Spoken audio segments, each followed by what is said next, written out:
اعوذ باللہ من الشیطان الرجیم بسم اللہ الرحمن الرحیم۔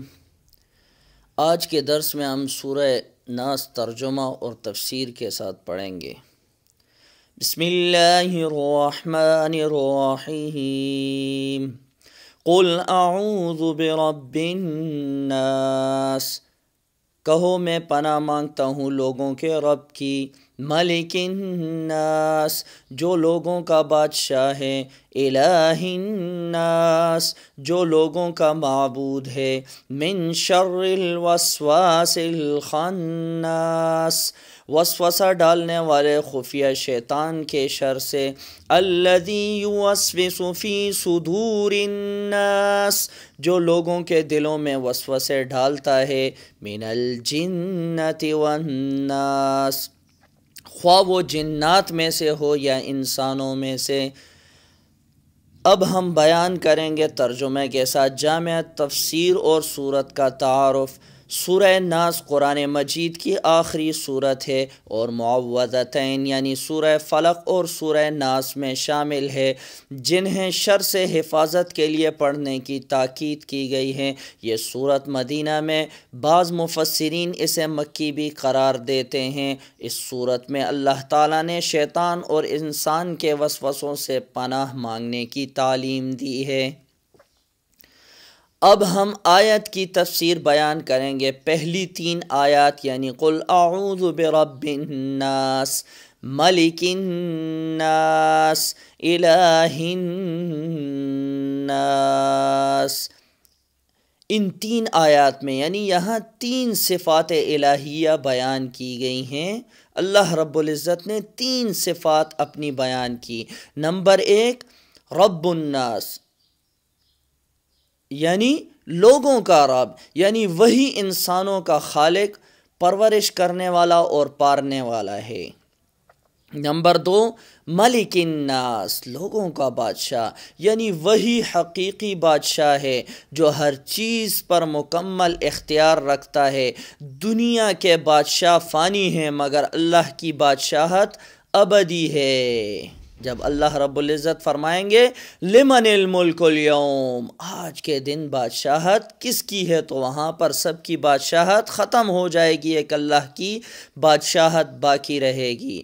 تیسرے نمبر پر فرمایا الہ الناس لوگوں کا معبود ہے، یعنی صرف وہی عبادت کے لائق ہیں، اس کے علاوہ کوئی معبود نہیں۔ چوتھی آیت میں فرمایا من شر الوسواس الخناس، یہاں ایک بڑے دشمن کا ذکر کیا گیا، یعنی وسوسہ ڈالنے والا شیطان۔ وساوس اور وسوسہ وہ ہوتا ہے جو انسان کے دل میں برے خیالات ڈالے، شک و شبہات پیدا کرے، برے کاموں کی طرف راغب کرے اور نیکیوں سے روکے۔ خناس کا مطلب یہ ہے کہ بار بار پیچھے ہٹنے والا۔ شیطان جب دیکھتا ہے کہ بندہ اللہ کو یاد کر رہا ہے تو وہ پیچھے ہٹ جاتا ہے، لیکن جب بندہ غافل ہوتا ہے تو پھر وسوسہ ڈالنا شروع کر دیتا ہے۔ اب 5ویں آیت الذی یوسوس فی صدور الناس، شیطان انسان کے دل میں وسوسے ڈالتا ہے۔ وسوسے ظاہری اور باطنی ہو سکتے ہیں۔ ظاہری طور پر شیطان گناہ کی خوبصورتی کو بیان کر کے پیش کرتا ہے، جبکہ باطنی طور پر انسان کے عقیدے، ایمان، نیت اور عمل کو خراب کرنے کی کوشش کرتا ہے۔ 6 آیت میں اللہ رب العزت نے فرمایا من الجنۃ والناس، اب وہ وسوسے ڈالنے والے 2 قسم کے ہوتے ہیں، یا تو وہ جنات یعنی شیاطین اور اس کے چیلے ہوں گے۔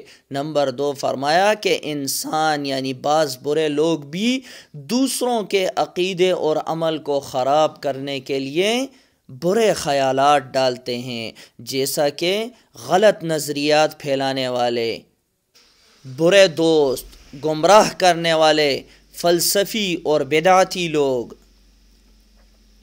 سورہ ناس میں اہم اسباق کی طرف اشارہ کیا گیا۔ پہلے نمبر پر فرمایا شیطان انسان کا سب سے بڑا دشمن ہے، وہ ہمیشہ انسان کے دل میں وسوسے ڈالنے کی کوشش کرتا ہے۔ دوسرے نمبر پر فرمایا کہ اللہ کی پناہ میں آنا ضروری ہے، کیونکہ انسان خود اپنے وسوسوں سے نہیں بچ سکتا جب تک اللہ کی مدد شامل نہ ہو۔ تیسری آیت میں فرمایا کہ وسوسے ہر انسان پر آتے ہیں، یعنی یہ کوئی عام بات نہیں، ہر انسان اس میں مبتلا ہو سکتا ہے، خواہ وہ نیک ہو یا گناہ گار۔ شیطان کسی کو بھی نہیں چھوڑتا۔ چوتھے نمبر پر فرمایا انسانی وسوسے زیادہ خطرناک ہو سکتے ہیں۔ بعض اوقات انسانوں کے وسوسے شیطان سے بھی زیادہ گمراہ کن ہوتے ہیں، جیسے غلط عقائد اور فاسد خیالات وغیرہ۔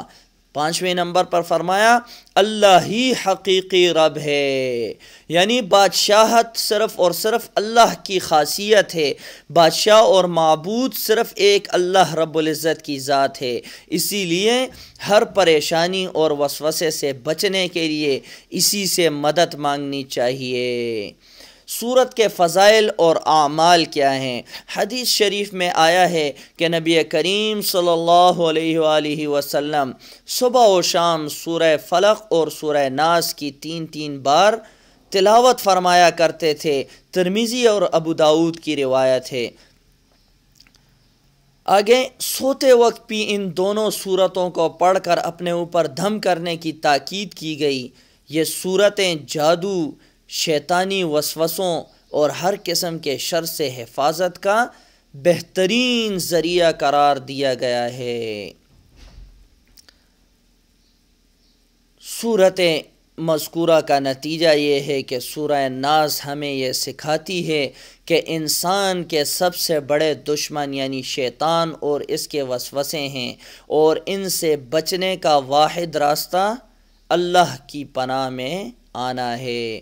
اللہ تعالیٰ کی ربوبیت، بادشاہی اور معبودیت پر یقین رکھتے ہوئے ہمیں خود کو برے خیالات اور برے اثرات سے محفوظ رکھنا چاہیے۔ یہ صورت ہمیں روزانہ صبح و شام پڑھنی چاہیے تاکہ شیطانی اثرات سے حفاظت ممکن ہو سکے۔ اللہ رب العزت ہمیں قرآن پاک کی صحیح معنوں میں سمجھ اور اس پر عمل پیرا ہونے کی توفیق عطا فرمائے۔ اللہ رب العزت ہمیں دارین کی سعادت نصیب فرمائے اور ہمیں قرآن پاک کے لفظ بلفظ سمجھ کر اس پر عمل کرنے کی توفیق عطا فرمائے۔ آمین۔ وآخر دعوانا الحمد للہ رب العالمین۔ صدق اللہ العظیم۔